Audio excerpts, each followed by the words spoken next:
But guess what? There's going to be some pretty loud bangs here today. We've got a lot of guns we're going to be showing you. We're going to try and give you a rough idea of the way history of firearms has developed in this country up to the point when the government didn't trust us anymore and wouldn't let us have proper guns anymore. But never mind, we'll go on. String there that you can see. And what he's going to do is, first of all, you'll see round his waist he has a series of little bottles. And in those bottles are measured charges of gunpowder. So he pours a charge of gunpowder down the muzzle of the gun. Obviously it drops right down to the bottom. He would then normally put a stone or a ball of lead on top of it, but in deference to the sheep over there, we decided we wouldn't do that today. Instead, we'll be using toilet paper, very fine stuff. He then rams it firmly down to the bottom, so we've now got, at the bottom of that long tube, we've got the gunpowder, and we've got what would have been a lead ball. Now, at the back of the gun is a very tiny hole, which leads out onto a small pan on the side. And you can see that Matt's now pouring some powder into the pan there, and that is what they call the priming charge. He's then very carefully blowing off any loose powder, because we don't want it to go off at the wrong moment. He will then get hold of that match, the wick, and then he will see that what he'll do is he'll fasten to a little thing called the serpentine. Things that looks a little bit like a snake on the side of the gun. And what will happen is when he pulls the trigger, that piece of burning string will flop into, we hope, into the pan of gunpowder, setting it off. The flash will go through the hole, and with a little bit of luck, the gunpowder behind it will go off. Here we go! Pretty impressive, what? Now you can see, within about 10 minutes, you could probably fire another one. So I think, are you going to give us another one? Give us another one, just like the other one. Give us another one, do. So, as you can see, he pours down the powder down the muzzle. That's why they're called muzzle loaders, because they're always loaded from the muzzle end. Puts down his, what would be his ball, or in this case his piece of powder, his piece of paper. You'll notice he took it out of a little bag on the side, which is elegantly called the ball bag, for good reasons. He will then, once again, pour a little bit of powder into that pan on the back, getting his priming charge out. And what he'll be doing is he wants to make sure that his wick, that wick has got a good red end, it's glowing well, really glowing. So he'll blow on his end to get a good glowing red end. That's it. He will now put it into the serpentine, blowing off all the loose powder. And then he will give fire to his gun. He will give that gun some fire to make it go bang. That's where we get the term fire from. Okay, Matt, give fire onto your musket. There we go. That, ladies and gentlemen, was the very first of the handguns. Handgunny, arquebus, harquebus, hackbutt. They went by lots of different names. Flashes through into the main charge and off it goes. So it's not a very fast process. Now, the infantry man of the day was trained to fire 3 rounds in a minute. We're not trained, but we're going to have a damn good go at it anyway. So what Matt is going to try and do now is to try and fire 3 rounds in a minute. And it's quite difficult because you've got to remember the sequence of things. And if you get it out of sequence, A, it doesn't go bang, or B, it goes bang exactly when you don't want it to. Okay, Matt, I shall look at my genuine 18th century electric watch. 3, 2, 1, commence. So he bites, spits. Well, the spitting, by the way, is quite important. If anybody's ever eaten any gunpowder, you'll know of the unfortunate effect it has on the digestive tract, shall we say. Okay, so and we've got a misfire already. This will happen in the real world. There we go. You noticed again, did you, the fizz boom? It's always a slightly slower process than anything else. And the people over there are getting the real benefit of it. It's like firework night over there, isn't it? It's great. I love it. But I've got to stand over here, you see, because I can see my watch then. Okay, oh, he's good on. He's on 30 seconds. Yes, you can do this. So that's 2, and he's just gone on to the 30 seconds now, or it's now 35 seconds to be more exact. So he's certainly got to get 3 rounds in a minute. There's no 2 ways about that. Notice each time the ramrod goes back into the pipes. Yes, and right, you could go for a 4th, could you, Matt? You've got 15, just under 15 seconds. I'll give you on the 10. 10, 9, 8, 7, 6, 5, 4.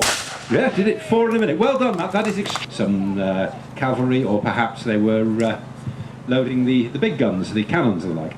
So you can see that having done that, they bite, pour off, just as the same thing with them, pour the powder down the barrel. As you've seen, they've done that. They will then load the guns by ramming it firmly down again. Still got your ramrod, still very important. Ramrod back into the pipes, and then you'll see they'll bring them up to the shoulder, put a cap on the back, and then we're going to have a volley of 3. Okay, fire! And you'll see now, to reload, the same sort of thing applies. We do exactly the same thing. Bite, and what's very important here, by the way, biting. If you were in the ranks and you lost your teeth, you couldn't bite. If you couldn't bite, you couldn't shoot. If you couldn't shoot, you got promoted to sergeant. I'm saying nothing, I'm wearing the stripes. So it was very important that you had your own teeth. And you can see they're just ramming now, preparing firing again, and once again they will give fire to their muskets.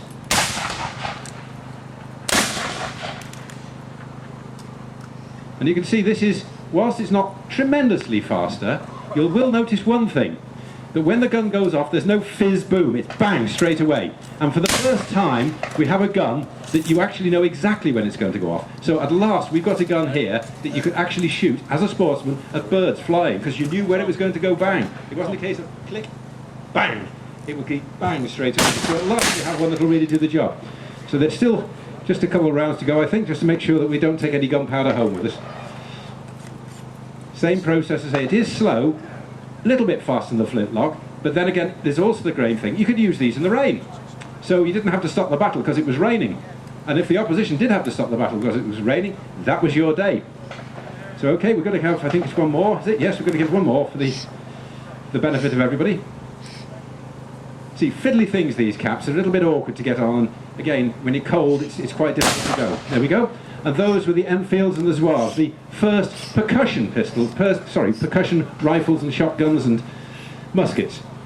Ladies and gentlemen, would you like to demonstrate how fast you can fire with the revolvers? Fire!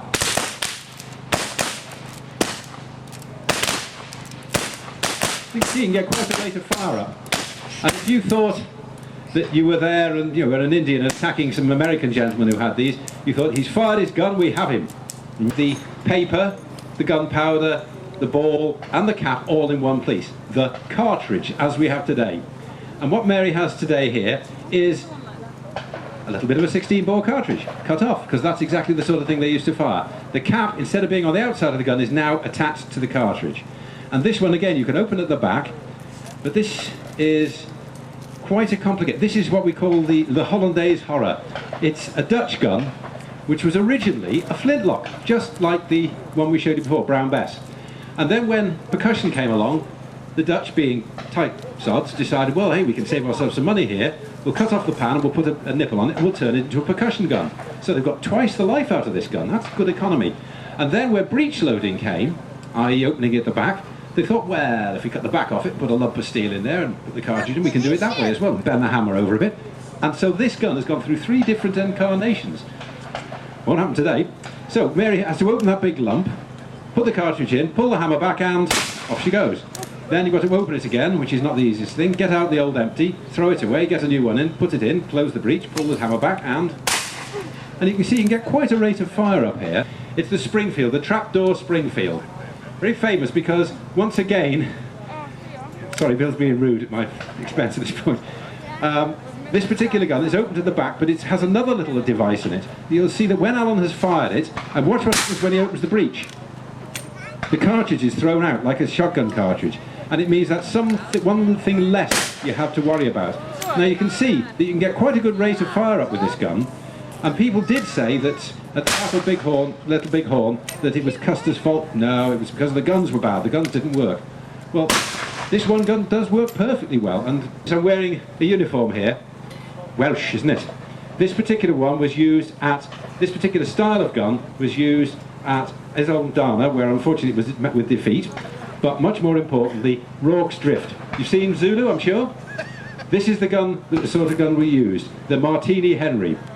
This time you've got a cartridge, just as we had before, but there's no hammer in this case. Everything is done for you. You pull down the trigger guard, it opens up the back of the gun. You push in the cartridge, you close the trigger guard, you pull the trigger, it goes bang, and then when you pull the trigger guard down for the second time, it ejects. And it's one thumping big lump of lead that would come out of the end of this. And this is the sort of withering hail of fire that met the Zulus. Give fire. Now, on the right is a slightly more modern version of it that actually fires the cartridge which went on to become the 303, which we knew was the First and Second World War. But as you can see, if you're trying as a Zulu to try and get across 500 yards with your knobkerry in your hand, to try and attack people, you had to get through that, and it wasn't happening. That is why we had this wonderful Battle of Rorke's Drift, where the guns themselves were of very, very prime importance. Also,